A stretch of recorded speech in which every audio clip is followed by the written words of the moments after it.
welcome to the Friend Center and this evening's lecture. My name is John Burkhalter, and I serve as a newly appointed member of the Princeton Adult School Board. It is a great pleasure for me to have the opportunity of introducing my friend and colleague, James Stewart. Recently, we collaborated on public programming associated with the current exhibition, Sin and the City, William Hogarth's London on View in Firestone Library, organized by our friend and colleague, Julie Melby, Curator of Graphic Arts. James Stewart is director of the Princeton University Art Museum, as well as lecturer with the rank of professor in the Department of Art and Archaeology.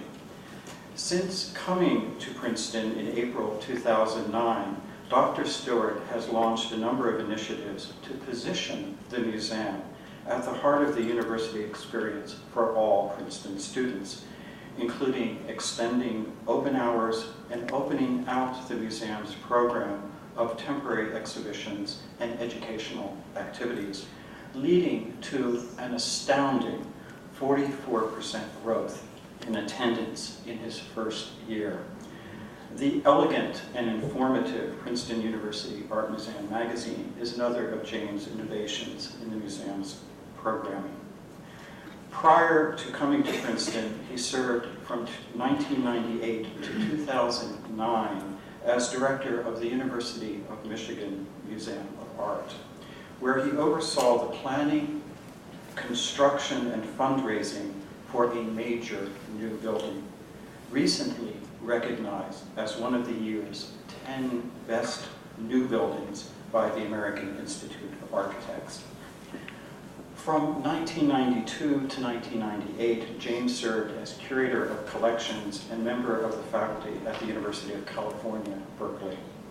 While at Berkeley, he organized in 1995 the exhibition, The New Child, British Art and the Origins of Modern Childhood, 1730 to 1830, a groundbreaking study that used our understanding and awareness of social history to enlarge our understanding of the visual arts, and in combining works of high art and popular culture in the same study.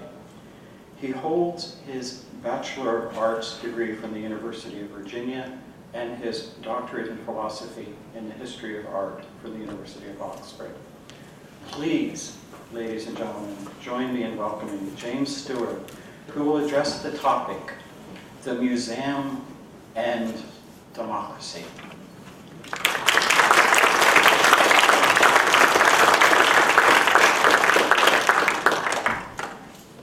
Thanks, John. I have to offer an immediate excuse here, which is when I've been asked in the last couple of days how my Thanksgiving was, my short answer is quiet. And I mean that quite literally because I was afflicted for about 5 days with essentially complete laryngitis. And so I had a wordless Thanksgiving. So if my voice gives out midway through this talk, I hope it will sustain itself generally, but that would be why. It's nothing personal. Let's have the lights down and we'll leap right into this. My topic will, I think, to those of you who know me and the museum here at Princeton, or indeed any of my past work, will seem probably both grandiose and yet logical in terms of explaining something about the context in how I think about an evolving role for museums in the 21st century.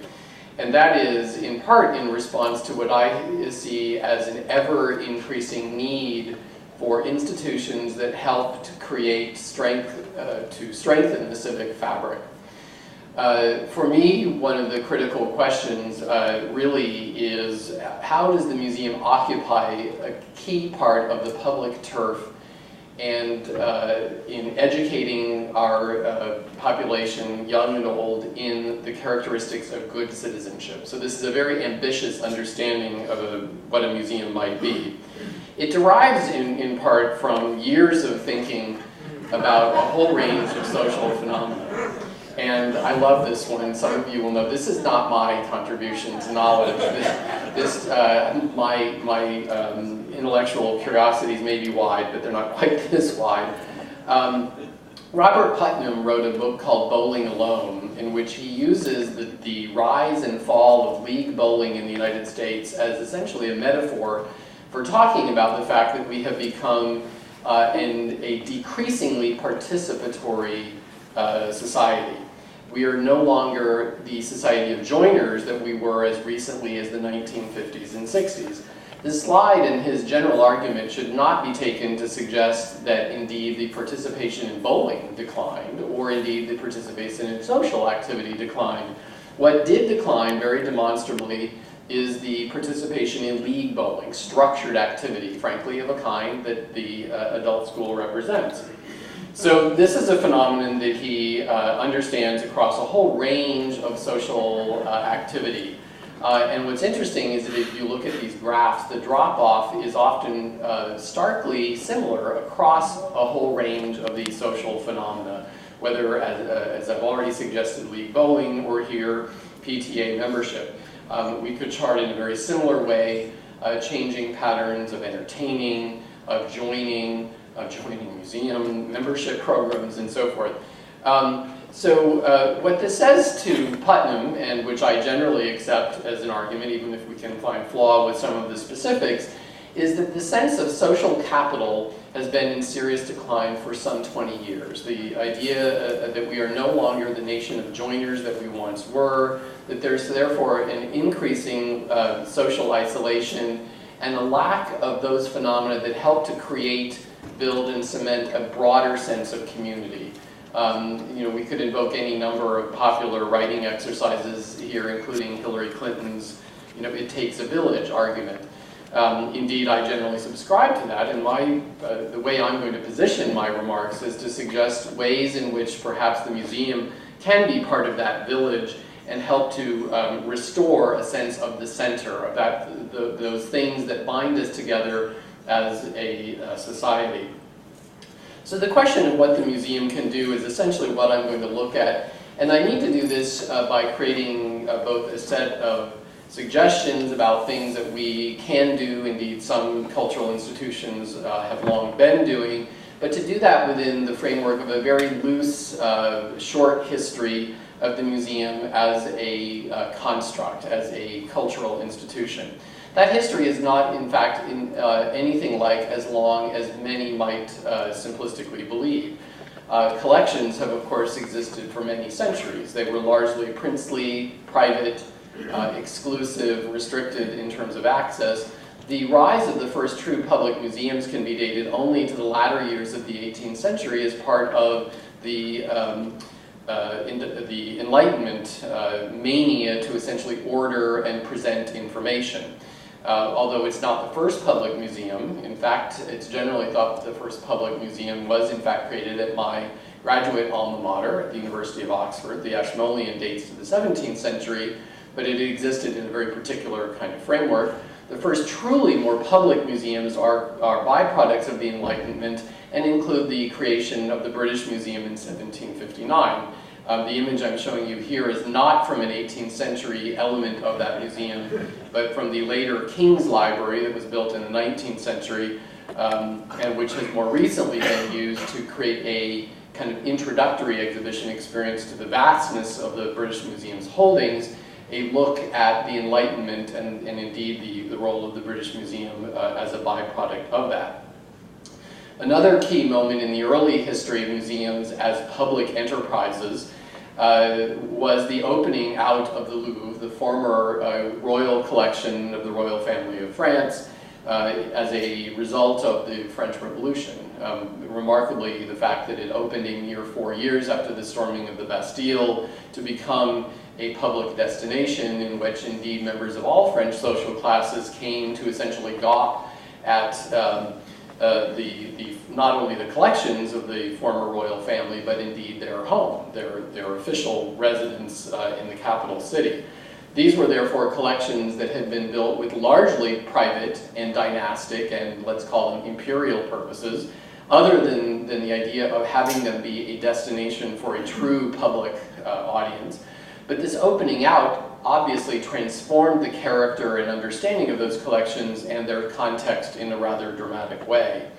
Obviously, that early history of the opening out of the Louvre as a museum with a certain set of social agendas was continued with the growth of the Louvre in the 19th century, the creation of the grand painting galleries, including this, which was a 19th century extension to the museum, housing some of their most large-scale 19th century, largely French paintings, very much in the spirit of building a princely collection, but now for arguably more democratic or democratizing purposes to help instill a broad public understanding of what it was to be French. So a kind of mania for presenting the great masters of then contemporary French art. This is admittedly a very potted history, so I can in fact leap forward by an entire nearly century to suggest another key detour of a kind or development in this short history of museums, and that was the advent of a new understanding of the museum as an agent for social improvement. Specifically, a phenomenon that found voice in the establishment not only of the Victoria and Albert Museum in London in 1852 as a museum that was pointedly established to help elevate the taste and skills of the English working classes, but the creation of museums of about the same era in the United States, including initially the Wadsworth Atheneum in Hartford, Connecticut, which is the oldest of the socially improving museums in this country, but then the Metropolitan Museum itself. The fact that the Met has at its origin this idea of social improvement, of being a museum for a wide-ranging number of social classes, particularly those in need of improvement in their morals, is something that would surprise many contemporary museum goers of our own time. I think many of us have fallen into a way of understanding museums as, at least historically, elitist enterprises. And the idea that many American museums had at their beginning a notion of social improvement is probably both elitist and yet populist all at the same time. How was this meant to be a vehicle for moral improvement? Well, some of it had to do with capturing some of the greatest examples of artistic and design achievement from throughout the world. This is a shot from the current ongoing installation in the so-called cast galleries. Here, largely reproductions of European art made for display in London at a time when travel was largely restricted to members of the nobility and aristocracy, but now to make some of these great achievements or copies of them available to the masses to improve their sense of social virtue. The motivation for this seems to have come largely from the fact that it was an age of tremendous anxiety on the part of the ruling orders, concerned that the increasing number of urban laborers, people working in the new factories of industrial Britain, would increasingly run the risk of social unrest if they weren't somehow brought into the fold of the great kind of tapestry of European and therefore world history by contact with some of its greatest visual achievements. We will leave it to another time to consider whether that was successful or not, or perhaps, again, somewhat naive in its hopes. But nevertheless, this was very much at the underpinning of this idea of what a museum was in the late 19th century, an idea that, although it took a number of permutations, really held sway for a very long time and arguably still does.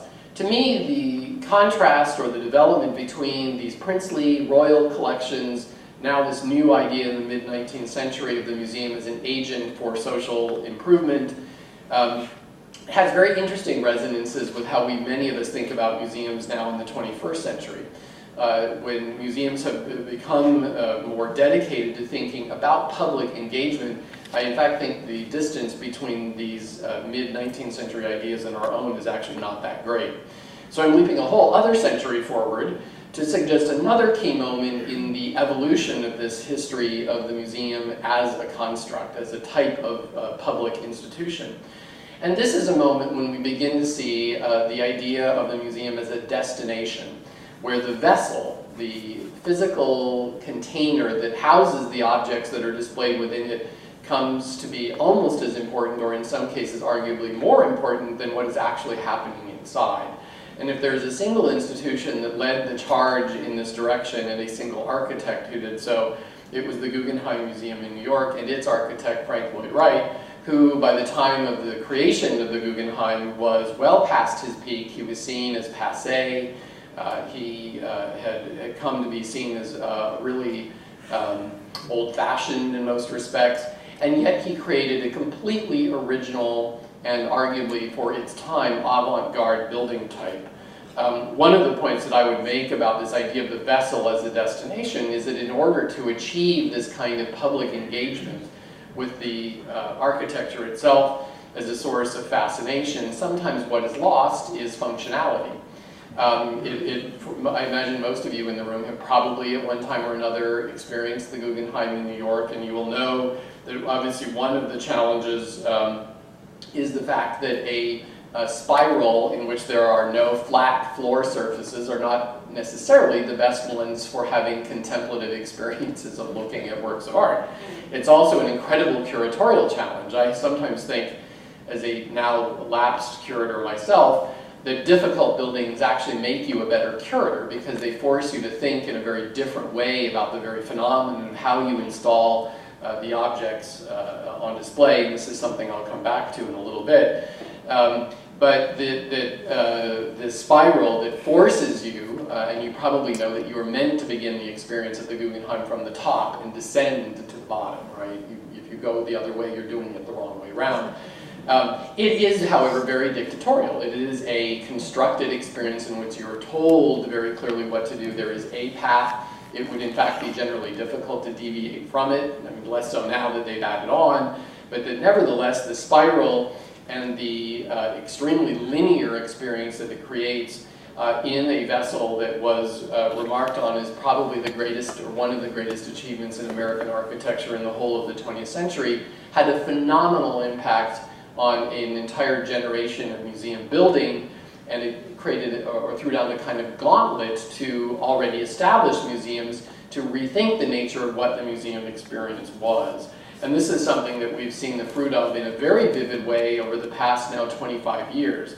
I would argue that very much buildings like I.M. Pei's intervention in the courtyard of the Louvre, of the so-called pyramid, which was created to be the new primary entry point into the Louvre, is very much in the spirit of finding a way to create transparency, a sense of modernity, of what it is to be of one's own moment, as opposed to a museum as a vessel wholly for the past, is very much a byproduct of that Frank Lloyd Wright innovation at the New York Guggenheim. Again, whether this is wholly successful or not is an interesting question, and one of the real issues there, of course, is the fact that if you've been to the Louvre in recent years, you will probably have discovered that most visitors no longer can enter the building through this entry point because it is so poorly conceived as an access point that you could wait literally for hours in the line to get in, whereas if you go to any of the other gateways into the Louvre, you can gain almost immediate entry. So it's a little bit, again, problematic from a purely functional vantage point. The high point in this process comes, I suspect, in almost everyone's estimation, again, whether you care for the architecture or not, but this idea of creating a museum whose architecture is the destination in and of itself comes with the establishment of the Guggenheim Museum in Bilbao in the north of Spain in 1997. And I have to admit, I'm already shocked that that's 14 years ago. It feels to me like it was about last month. This is Frank Gehry's arguable masterpiece in architecture, a piece of architecture that would have been unimaginable without computer-assisted design because of the complexity of the forms, the titanium-clad building that seems to, or that does in fact evolve quite dramatically as you circumnavigate it so that it presents this kind of urban jumble to the city side of the building and an interesting boat-like appearance as you approach it from the river. Part of what makes this building so interesting, though, is the fact that the city fathers of Bilbao came on the idea of creating a building that would really be a destination as a way of trying to reverse the economic decline of the entire city. the idea of the art museum as urban savior. And what's particularly remarkable and why this has been so influential is the fact that it worked. I was fortunate enough to be there almost immediately after its opening to discover not only an extraordinary and huge piece of sculpture with marginal art and exhibitions inside it, but a city that didn't yet have a tourist infrastructure ready to receive volumes of visitors. I had taken a group of museum benefactors to see this museum, and we were hard-pressed to find the things that you would normally do in a good urban setting with important cultural destinations. I can assure you that if you go to Bilbao now, you will not have that problem. An entire infrastructure has arisen, hotels, restaurants, other cultural attractions, and so forth, in response to the fact that literally millions of global cultural tourists have made their way to Bilbao, and I suspect that probably includes some of you, yes, in order to experience this extraordinary building and what are now demonstrably improved collections and exhibitions that are presented in it.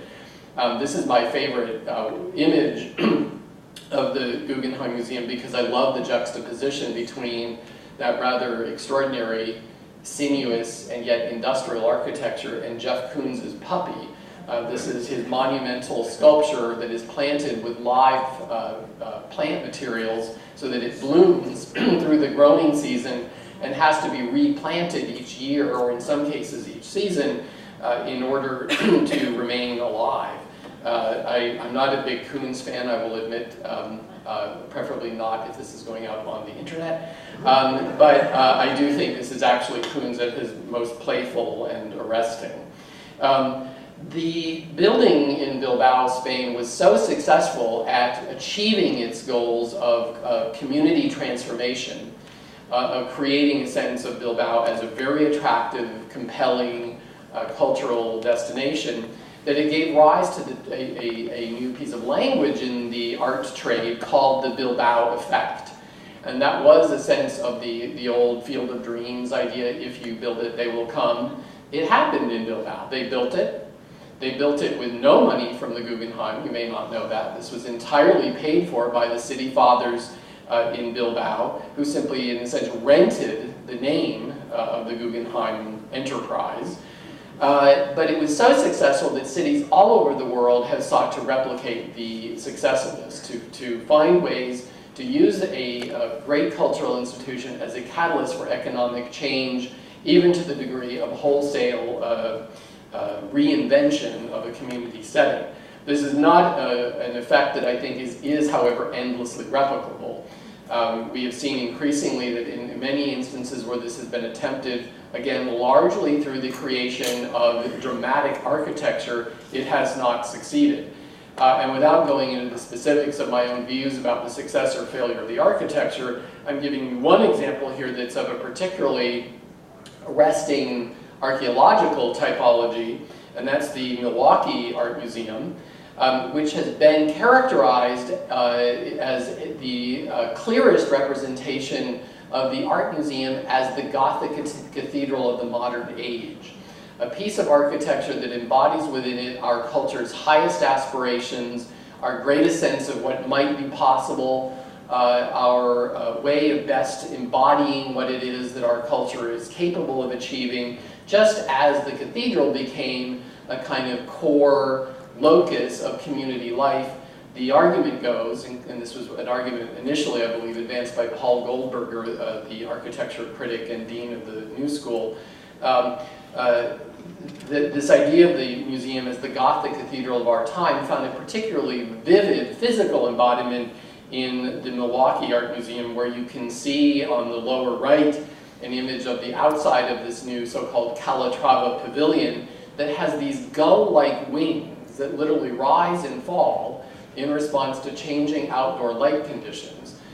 This was an innovation put forward by the architect, Santiago Calatrava, to the museum's board that it had at that time been expecting to create a much more modest piece of new construction for, frankly, a much more modest budget, but who were so compelled by this vision of a building that would be unlike anything else that we had ever seen, that they too thought, aha, this will give our city, which is again a struggling post-industrial city, an opportunity to position itself on the cultural map nationally and even internationally.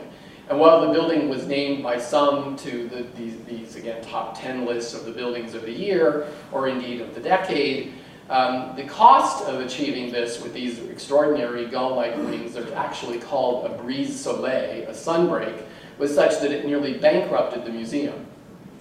You will also observe from the photograph on the lower left, what is absent in that pavilion? Art. It is an extraordinary public space, a venue for community gathering, but not one that particularly signals a function of looking at, considering, thinking about the world of art as obviously the primary raison d'etre for an art museum. So again, I would question the core functionality and indeed the success of such a building. Nonetheless, if you've been to Milwaukee, you will probably know that it has become the symbol, literally, of the city of Milwaukee. It's the thing you see imprinted even across the Milwaukee airport as essentially the emblem of the modern city of Milwaukee. So arguably there would be others who would suggest that it has indeed succeeded in its purpose. What this leads me to is ultimately suggesting, and then I will test ways that, or suggest ways that, in which we can embody this, a model for the art museum in the 21st century that seeks to move away from the idea of the museum as a kind of temple for a passive experience of art in the rather simplistic socially improving model of the Victorian Albert, or of the worshipful relationship to the great plundered glory of a former empire, as in the Louvre, or arguably the British Museum as well. But likewise, to move away from this idea of the vessel as this dramatic experience of art that has relatively little to do with close looking, with considering what art can do to ultimately change and enhance our experience of the world, and therefore to help us become better citizens. So I have two new images that I'll give you, or models, if you will, to suggest a different way of thinking about the function of an art museum. And the first is that of the Agora. The Agora was the marketplace of ancient Greece, a marketplace both of ideas but also of actual goods, a place visited by members of all social classes in antiquity, but a place in which there was a kind of commingling at multiple levels, multiple social statuses, classes, intellectual positions, and indeed of people of quite varying ethnicities. It was truly a kind of melting pot experience. It was the site of the Socratic dialogue, so it was a place that had this kind of rich stew of activity within it. My other model, if you will, is of a wholly different kind, and has much more to do, I suppose, with 20th century American experience, as well as the experience of many global communities and cultures, and that is of the town square. The idea of a space in which one comes together for many purposes, including the actual exercise of democracy itself. If we think of the town squares of New England as places in which the community gathered to carry out its collective enterprise, including of governance, I think we can see that there could be interesting possibilities in this for how an art museum might live some of this approach. When I have given past versions of a talk I think of as more my town square talk, someone in the audience once politely pointed out to me that the images I was using of the town square were all empty. They were essentially of towns who had abandoned their centers, and so I quickly went to the internet and found livelier images to suggest that indeed the community can continue to embrace this notion of shared space, of some space at the core that safely welcomes us into it to explore our differences as well as our commonalities. So to suggest this is not a wholly new phenomenon. There are indeed a number of museums, including those who have carried out new architecture over the last years, that are attempting, even in the architecture itself, to somehow give form to this town square idea of what a museum could be, of a cultural enterprise that brings together people of disparate experiences, values, outlooks, and so forth, to have some kind of shared experience, including, we hope, dialogue with each other. One of these is the Walker Art Center in Minneapolis, one of, to my mind, the most exciting and innovative museums of largely contemporary art in the United States. Whether, again, I'm a particular partisan of the architecture, I will leave to the side, but what they have done, interestingly, even in the form of the architecture, is to create what they call the museum street. The idea of a passageway that rather sinuously moves through the whole of the museum. It isn't a yellow brick road, but a brown brick road, to bridge the experience between galleries, public educational spaces, various forms of public amenities such as multiple restaurants, cafe, cinematheque, performance spaces, and so forth, as a way of connecting and even symbolically representing the idea that the division between the indoor experience in an art museum and the outdoor experience of urban life is not, again, that great. The idea of a street that literally runs through the heart of the museum is at the core of how they have redeveloped themselves. Another example that I like very much, although it's in, again, a wholly different architectural form, is the rather extraordinary expansion only 4 years ago of the Nelson Atkins Museum in Kansas City. And if any of you are yearning for a trip to the heartland, I highly recommend this as a stop. I think this is one of the most successful expansions of a historically important museum that we have seen in the last 20 or so years. You can see that there's not anything like a this looks like that relationship between the old and the new. It's a kind of classic Beaux-Arts revival building that the museum and its board and its architect, Stephen Hall, decided to expand not by simply appending an addition to the side, but by creating a whole new compound of buildings, these extraordinary light-filled glass boxes, and here you will see the whole effect of it, that essentially tumble down the hillside. This is possible in part in Kansas City because they have the great advantage of land. The Nelson Atkins has a very large sculpture park at its disposal, so it was possible for them to build on a very commodious site.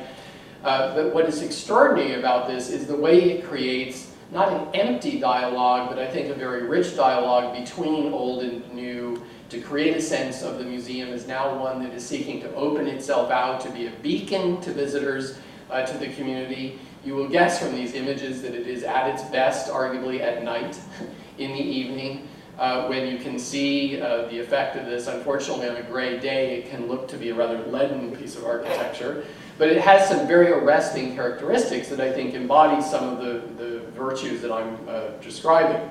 Another such project, and this is where I risk being enormously self-regarding, was the project that I oversaw at the University of Michigan, in which we restored an existing 1907 Beaux-Arts Revival building, reopening its core space for all sorts of public programming, including concerts where the acoustics were unintentional but nearly remarkably perfect for particularly vocal performance.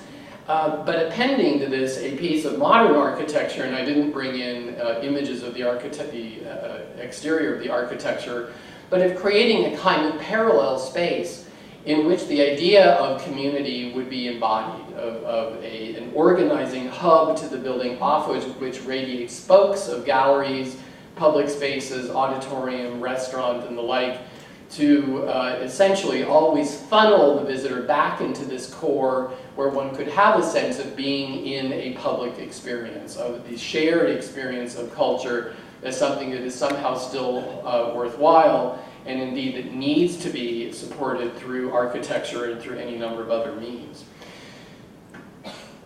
How do we begin to think about applying this at a place like Princeton? I love this particular quote from Holland Cotter of the New York Times, although I don't happen to agree with all the intimations of this. The tucked away part is the part I'm least fond of. But the idea that there is something very special both about what university museums have been and can be. And that is this idea of being organic, intimate, and as fresh as news. I like all three aspects of that. Intimate because typically they are more manageably scaled than a lot of large-scale public civic institutions. Fresh because it's in the very character of universities to consider new scholarship, hopefully to provoke and present it, to be responsive to changing global and national circumstances, not necessarily to be as focused on what he terms fabulousness, a phenomenon that has really driven civic museums, not only in their architecture, but arguably in their programming. The whole phenomenon of the Metropolitan Museum and the original King Tut exhibition giving rise to the idea of making the mummies dance. Mummies are useless if they're not dancing, I guess. That was, of course, a model of the art museum that was perpetrated by, indeed, a Princeton alum, but we won't hold that against him. But the idea, again, that fabulousness really became the heart of the enterprise, that if we weren't fabulous, if we weren't doing something that was dramatic and arresting, we were somehow not doing our jobs. I think that has come to be a very fraught phenomenon, and one that even the most august of public museums will be challenged to continue in the face of 21st century realities. So if the university museum, sometimes tucked away, gives us life, what does that mean? And how might we think about doing that in a way that embodies this notion of the town square, the agora, a place that can indeed enhance and build good citizenship. And here are just a couple of images of our museum here in Princeton. One of the interesting phenomena, of course, about the Princeton University Art Museum is the combination of its range and diversity. We have collections now of about 82,000 objects, including as yet unaccessioned archival material. This makes us one of the world's largest university museums. We have strengths that span the globe and 5,000 years of human history. This is, again, a very unusual, if not unique, phenomenon in a university setting. We have the advantages of a certain kind of intimacy. I would argue at times we're too intimate, but we'll work on that. We also have, arguably, an identity crisis, and these two slides suggest a little bit of that. This is the west facade of the building. It's the oldest surviving portion of the Art Museum building, built only, as it happens, in 1922, designed by the great Princeton architect Ralph Adams Cram, in what we politely call a Venetian Gothic revival style. I've also heard it referred to as an Islamic revival style. It could be called almost anything, just attach the word revival and that will work. Because it really is a kind of hodgepodge, but I think in fact a very handsome one. But you can see from these images that the relationship between that facade and the primary front entrance to the museum, as it now is about zero. And many questions emerge. For whom does this institution exist? Is indeed the public generally welcome into it? What does it mean to invite visitors to enter into an art museum, which we are seeking in many ways to evolve into a kind of town square, if we have to ask you to enter and exit the museum through our retail store? There are many challenges attaching to doing this. But leaving for aside the question about how we manifest that indeed in the rather troubled nature of our own building, I want to suggest some of the mechanisms for doing this. One is to present what I will call exhibitions that matter. Exhibitions can arguably matter in many different ways, and I don't mean to suggest in my somewhat glib reference to the Tut exhibition, now exhibitions plural, that they don't matter, but that there may be strategies for achieving exhibitions that matter if we risk at times taking on challenging subject matter. And I'm just going to give you a few examples of exhibitions that I find noble in their purposes, if not always flawless in their execution. One was an exhibition mounted at, of all places, the Maryland Historical Society, and there is a reason I say of all places, by the performance and installation artist Fred Wilson, who represented the United States at the Venice Biennale a couple of years ago. The exhibition was one he called Mining the Museum. He had been invited by the Maryland Historical Society to essentially delve into their storehouses of art, into their collections, and bring together for the public consumption whatever set of objects on whatever theme he wished. You might begin to guess from the interesting juxtaposition of objects here, where you can see an interesting suite of American silver alongside slave shackles, that Fred, who is an African-American artist, was interested in provoking us to think by juxtaposition differently, both about received notions of important works of decorative art and the social history that underpins them. The idea, of course, that the wealth of the Maryland plantation society was literally built on the backs of the slave trade and of slave labor.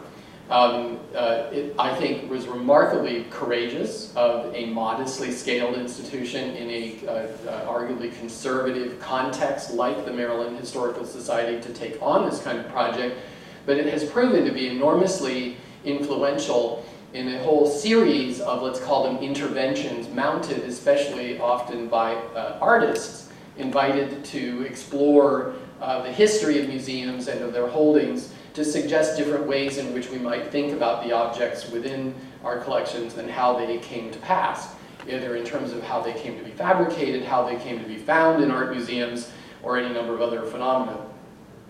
Likewise, here, an artist who, in fact, mounted such an exhibition, Kara Walker, who is I will say, still young American artist who received the MacArthur Genius Award, so-called, at the ripe age of 26.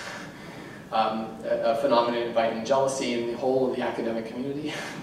Kara Walker, who's a remarkable artist, whose primary body of work is known for being these large-scale, life-size, cut paper silhouettes that derive from the idea of the silhouette in 19th century European and American art, but now focused on disturbing, often sexually provocative, often racially confrontational antebellum imagery. This is, in point of fact, one of the more tame details of her installation practice. She has become, I think, a remarkably successful and diverse artist, and one who also brings to the table an exceptional level of intelligence that allowed her to do a version of a Mining the Museum exhibition just a couple of years ago at the Metropolitan Museum that was wildly regarded by critics and the public alike for her thoughtfulness in bringing together disparate objects to a different kind of effect.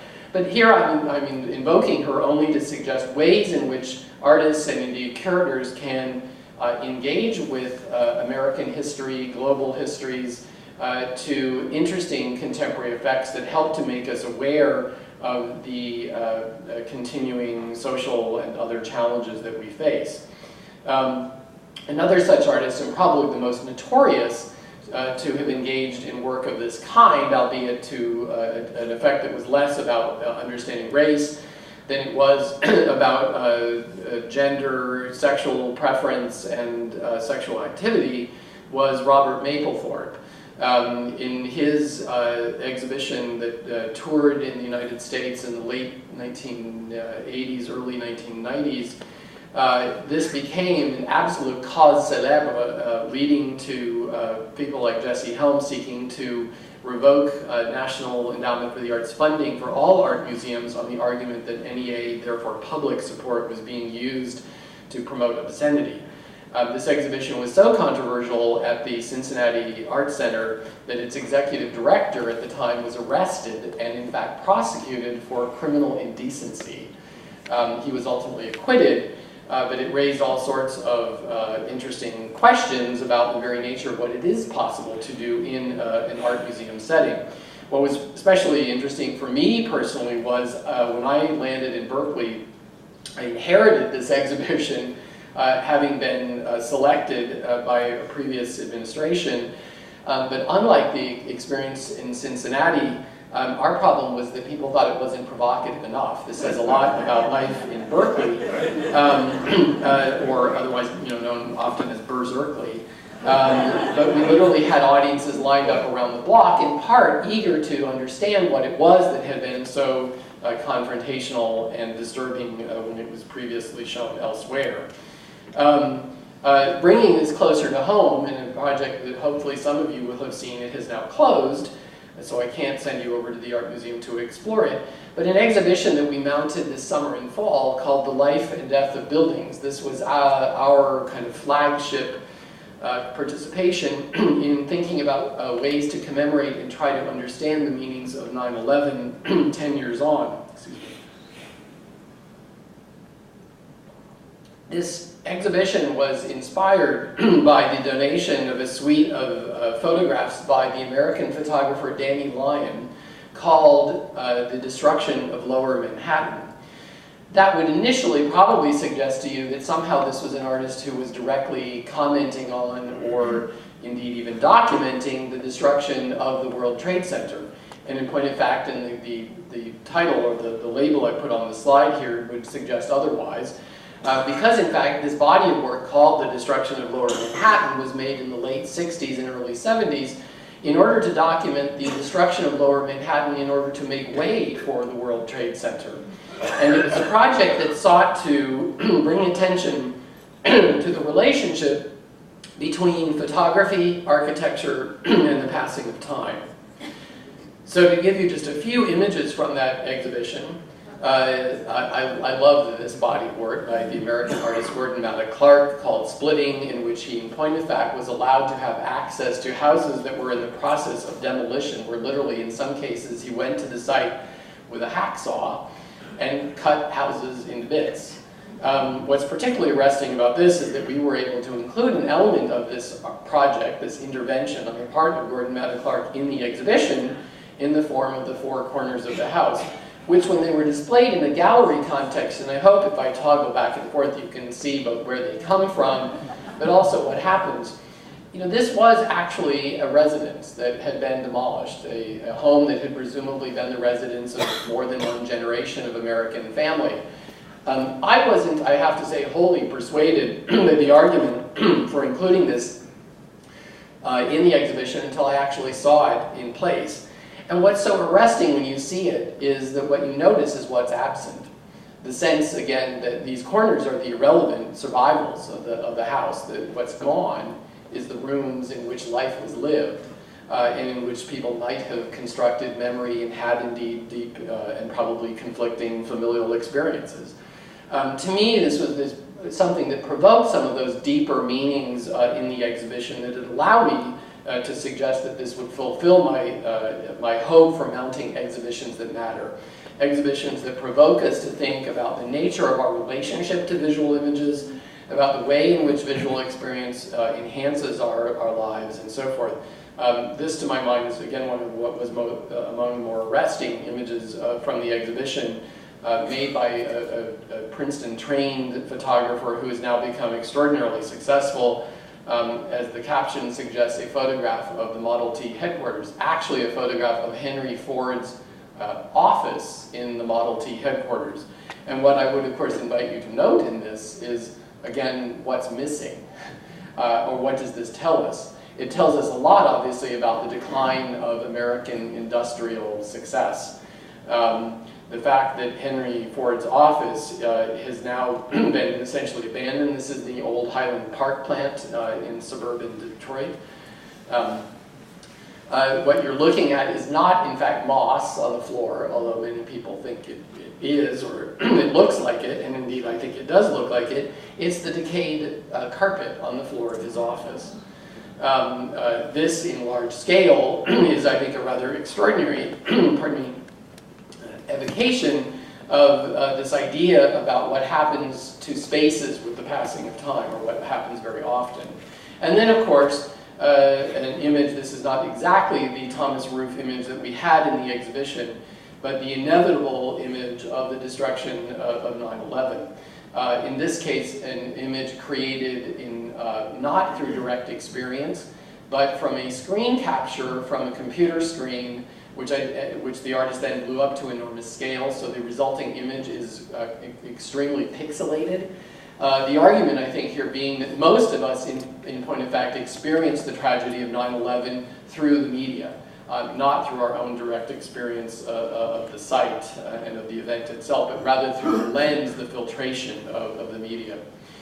What else can we do, and what else can art do? A clear argument, which I'll pass over fairly summarily, is the idea that it can help us understand cultures and times other than our own. And there are many mechanisms for achieving this. In the context of our museum, happily, one of our real opportunities is through continuing to build up the collections. These 82,000 objects, which we can continue to add to, both through donation and through the purchase of works of art, we are unusually blessed in having significant endowments that are specifically targeted for purchasing works of art. And in some cases, works of art that common wisdom would tell us ought not still to be available on the public market, or indeed on the private market, including this 6th century BC black figure amphora from ancient Greece, a work that we are able to acquire in this case because it has been in collections outside of Greece for a number of decades and therefore passes the litmus test for what's called provenance or cultural property ownership. Likewise, a very similar issue that is provoked here by this extraordinary and exceptionally well preserved 13th century Peruvian textile. It's called a prisoner textile. If you notice specifically the images of the human forms that are moving in formation around the edges and toward the center of the image, we believe these to actually have been prisoners who were captured and were being abused by their captors. So it becomes a work that still needs further decoding, but that suggests the kind of human tragedy of conflict centuries ago and in a culture very different from our own. But again, this idea that through objects like this, we gain access to understanding something about the diversity of human experience. Likewise, this extraordinary late 19th century so-called Ikenga figure from what is now modern-day Nigeria. This is an object that in its total form is about 4 feet high and generally considered by experts in this area to probably be the finest single example of this type of object from 19th century Nigeria. And a piece, these are all things that we've quite recently brought into the collection. So again, just a few glimpses of ways in which we think objects can provide this entree into an experience wholly different than our own. Another is, of course, the simple fact that there are very specific strategies we can deploy to create experiences of art through how we exhibit them. And I'm giving you here both examples from other institutions and a couple from our own. I've given whole talks about what I'll call the power of display, the way in which we can specifically manipulate experience through how and where we display objects. This is again going back to Paris, to the great staircase at the Louvre, which has been adorned by the so-called winged Victory, the winged Nike of Samothrace at the top for now about 80 years, other than a moment during the Second World War when it, along with the whole of the Louvre's collections, were evacuated to rural locations. What's extraordinary, and I don't, for this purpose, I did not bring in comparative images, but if you imagine this in a very cloistered, shadowy space, instead of at the top of this extraordinary staircase, this is an object that indeed has been shown in multiple locations at the Louvre from the time that it first entered their collections. But its trajectory has been to ever more prominent public locations, visual vantage points, points of a kind of emotional crescendo, arguably appropriate to its importance as an object, but specifically its importance to the Louvre's collections. I suspect that most of us have a short list of works of art at the Louvre in which we want to be photographed to thus prove that we were there. This would be one of those objects, along with the Venus de Milo and, of course, the Joconde, as she's called, the Mona Lisa. Objects whose stature as icons not only suggested the need to display them in spaces as prominent as this one, but also where the display helped to create their role as icons. Likewise, in temporary exhibition display, thinking, and the Met does this, I think, exceptionally well, about how drama can create a certain sense of understanding of an object. Whether this is the right sense of that object or not is, again, something that's wholly debatable. What is obviously missing here is any sense of historical or aesthetic context. Essentially, the whole of the display experience in this instance is meant to create a kind of experience of awe and wonder in the face of these extraordinary objects surviving from antiquity. An example I'll give you here where I do have a then and now comparison to suggest, to again reinforce the way in which the display itself helps to shape experience, is what happens when you move from a relatively intimate display space like this at the now reconfigured Jeu de Paume, the former Museum of Impressionism in Paris, when you take Manet's great painting, The Luncheon on the Grass, the Déjeuner sur l'Herbe, where it occupied this room for about 40 years in the post-war period, to its move to the former train station of the Musée d'Orsay, where it occupies a very different kind of real estate, which I think has a very significant emotional impact on how we experience the painting, for better or for worse, again, subject to some real discussion. Likewise, very idiosyncratic display, which I'm sorry to say, if you didn't experience it, it's now too late. This is the old Barnes Foundation in Marion, Pennsylvania, now closed.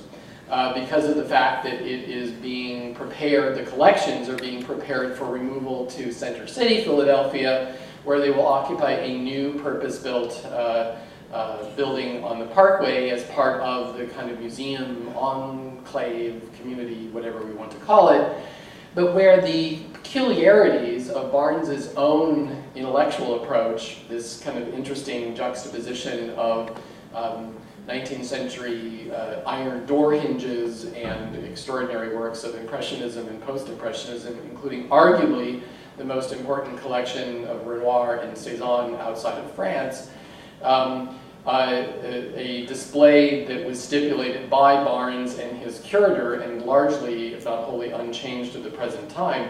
That display is about to be recreated in the building that will look like this. What does that transition imply for the relationship we might have with the display itself? And again, there's much more to be said about that, but I'm simply, for the moment, trying to sensitize you to the way in which these choices, hopefully most of them made consciously by curators, can indeed create a very much more powerful or different kind of museum-going experience. What happens when modern art is displayed this way, as defined by the founder of the Museum of Modern Art, again a Princeton alum, happily, Alfred Barr, to when works of modern art are displayed this way in a commercial gallery environment, where here Jackson Pollock's large-scale drip paintings were displayed exactly as Pollock himself mandated and indeed wished. It was his desire that they be installed in a context in which they essentially read like wallpaper, so that you could almost walk into them, was what he said he wanted you to be able to do. So again, to desensitize you to what these kinds of choices mean. Another kind of opportunity we have, of course, is to consider ways of provoking a different experience, either of collections or of temporary exhibitions, through a diverse array of interpretive tools and other devices that might provoke a different kind of experience. What I both like and don't like about this is the very fact that it is meant to be interactive. You can maybe glean from this that what you're meant to do is pull the little cubes out of the little cubby holes to find different ways of thinking about this particular painting. This is from the Denver Art Museum, but as it happens, what I don't like about it is the precondition the very question itself establishes. Why is this considered one of the most controversial paintings in the museum? Well, what if you don't happen to think it is?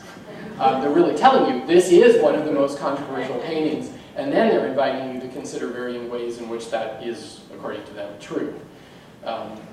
It happens to be a painting of Indians mutilating Western settlers. Bringing it back to us, you may have noticed, those of you who are now, I hope, regular museum goers, that we have been engaged on the process of wholly reinstalling our galleries to try to provoke different juxtapositions, to create different relationships between works in the collection, to activate this extraordinary collection that we have at our disposal, much of which is never on view at any single moment, given that we only are able to show about 5% of the collection at any given time.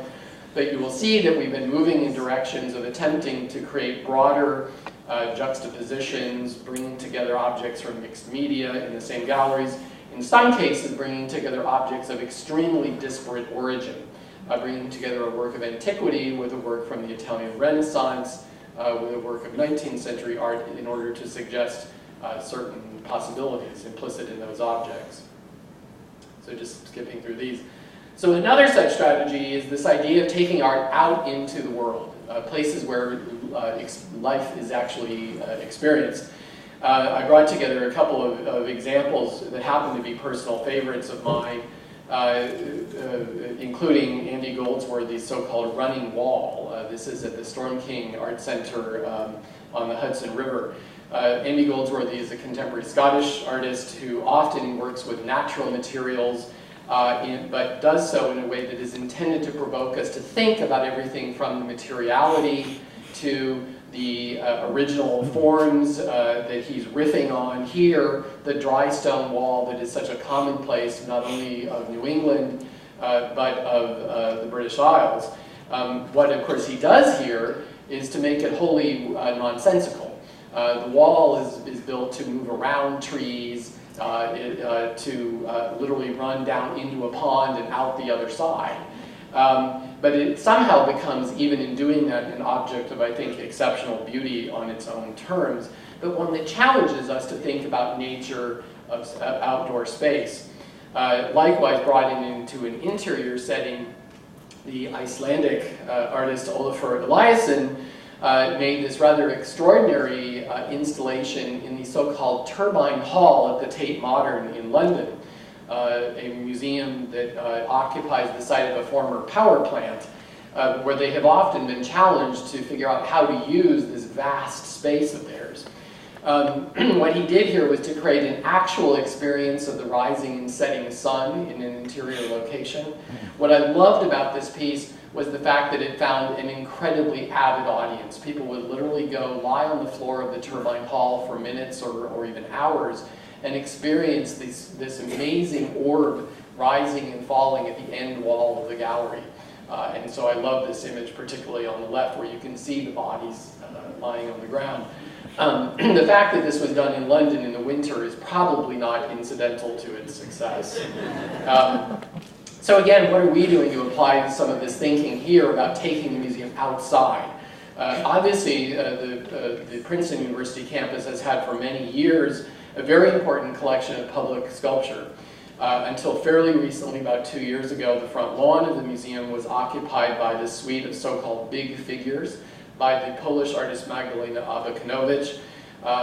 One of her series working on or riffing on the idea of the headless masses. Something, I think, in which she was meditating on the impact of totalitarian regimes on rendering us mindless. These were not universally beloved objects in front of the museum. These left almost exactly at the time I came, although that had nothing to do with me, pro or con, but to do with the fact that the loan period for these objects was up and they were returned to their collector who had lent them to us for about 5 years. So we had a nice little going away party for them with the staff just as they left. But for essentially the last 2 years, that site has sat empty. And we've been considering how to use it as a space to create a sense of the museum as this kind of town square for thinking about all sorts of issues.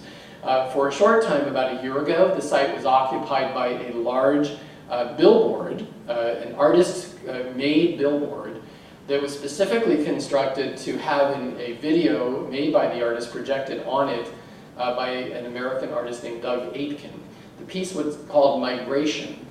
And it was a piece in which he took a number of wild animal species and moved them into wholly artificial environments, primarily motel rooms, and then photographed them in terms of what they did when they were left alone. It includes deer, horses. There's a wonderful sequence in the video of a horse obviously not wholly happy in its setting, stomping its hoof and raising dust off the motel carpeting. One of my favorite sequences was of this barn owl who had obviously got into the pillows on the bed. What, of course, is resonant about this particularly is that there may, the idea that he has somehow freed, the remnants of his brotherhood into the air. But this was specifically made by the artist to be shown at large scale. And indeed, for me, it was extremely arresting to see what happened when visitors came upon it, particularly accidentally. We showed it every night from dusk to midnight, I believe. We showed it without its soundtrack in order to not completely alienate all of our neighbors, for whom it probably could have seemed like a kind of torture over a period of months. But to me, it was extremely interesting to see what happens when you put something into the public right-of-way, a space in which one does not necessarily expect to find art of this kind, and what that does. We have been struggling to consider how to occupy the site on a more permanent basis, and we do at last have a plan, and so I'm giving you a little coming attraction here. This is not the piece. This is, however, a piece by the same artist. This is an artist named Roxy Payne. He's, again, a younger American artist. He's probably now about 40 years old. This was a piece that he made for the roof of the Metropolitan Museum of Art 2 summers ago as part of their ongoing project of summer installations. You could probably guess why this is not the piece that, in fact, we're citing on the Princeton campus. This is a piece that met the ground in about 65 places, which would have rendered it eminently climbable. Among other things. You know, it's a reminder there are things you can do on the roof of the Metropolitan Museum of Art that you probably can't do in a completely permeable campus space with 7,000 18 to 25-year-olds within spitting distance. And so we went to the artist and said, look, we love your work. You know, he's known for doing work that engages with themes of nature but made in largely highly unnatural materials, particularly stainless steel. And so we said to him, come up with something that might be interesting for our arboretum-like campus. And he initially came up with this sketch. This is a fairly spontaneous ink drawing that he made of what he had in mind, one of what he calls his double tree forms. In this case, you can see that it's essentially an older tree that has broken but not wholly snapped. That has fallen onto and indeed damaged a younger tree, but that younger tree is supporting it. And you can immediately see that this has some interesting resonances in a university setting. And so we were very enamored of this possibility, and to give you a sense of how this might begin to look, the artist created quickly a scale model made out of stainless, which itself was an extraordinary thing of beauty, which we now happily get to keep. Because we have gone ahead to commission the work. And then here, a Photoshop rendering of something about the scale of the piece and how it will occupy the site. It's actually 35 feet tall and 65 feet long from stem to stern, so to speak. And it will occupy the site in such a way that you will be propelled to walk through it, underneath it, whatever you want to say, if you take the diagonal walkway up to the front door of the museum. So this is intended to be essentially, I'll use the word, a permanent installation, whatever in the world is permanent, but certainly a long-term installation that will go up in late April, early May of this coming year. So this will grace us by the time that reunions are upon us in the spring.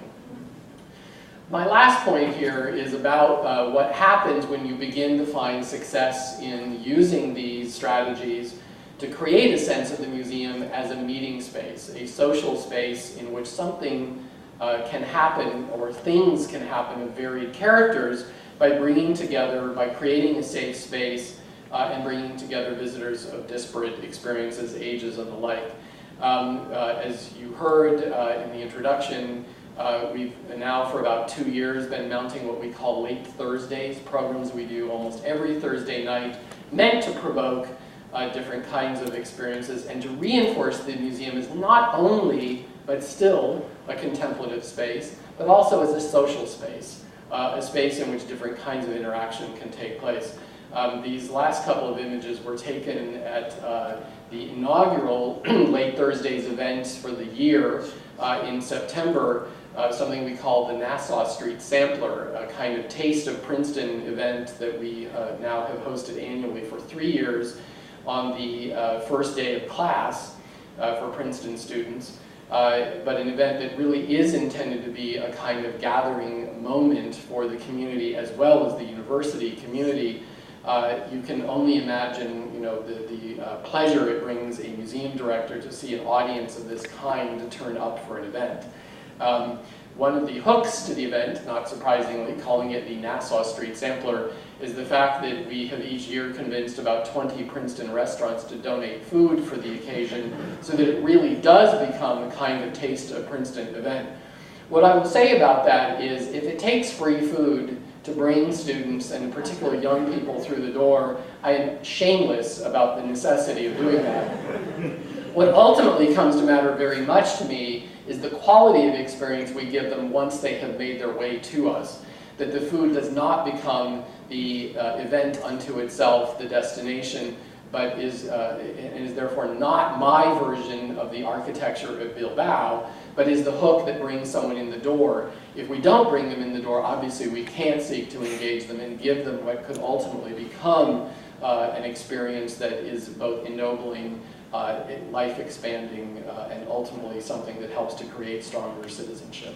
So with that image, I'm going to stop, and I'd be delighted to take a couple of questions from the floor, and thank you for your sustained attention.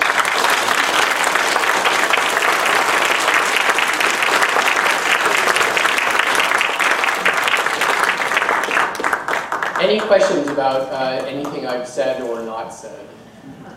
I'd be very happy not, however, to be asked about the Dinky project. So that's my caveat.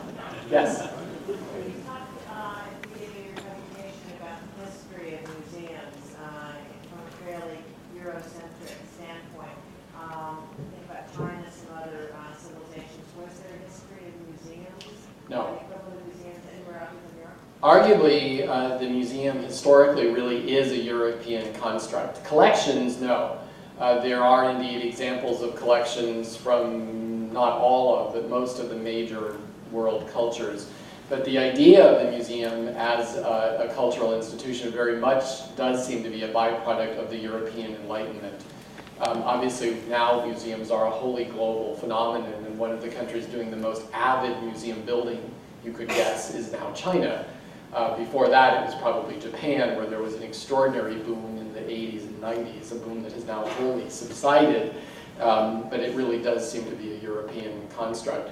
And I think one of the interesting impacts of that is thinking about how do we then use the museum, that European construct, to engage with the whole of world culture, if there even is such a thing as world culture.